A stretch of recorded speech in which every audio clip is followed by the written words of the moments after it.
તો આપણે આ વિડીયોમાં જાણીશું કે રામદેવજી મહારાજ બારબેનના ધણી કેવી રીતના કહેવાનું. તો આ વિડીયો જોવા માટે લાઈક શેર સબસ્ક્રાઈબ કરી નાખજો.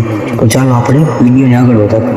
રામકથા અનુસાર 12 સંપ્રદાય ધર્મગુરુએ રામાપીરના મહિમા જાણી તેની કસોટી લીધી અને એક જ સમયે પોતે ત્યાં પાઠ પધાર્યા આમંત્રણ આપ્યું.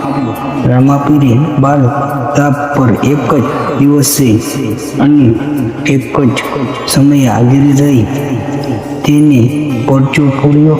12 ધર્મગુરુઓએ રંભા બોલાવી રામબીનો જય જયકાર કર્યો અને 12 બીજના ધણીનું નામ આપ્યું. આવો જ વિડીયો જોવા માટે ચેનલને લાઈક શેર સબસ્ક્રાઈબ કરી નાખજો. જય રામાપીર, જય લોકતાળી.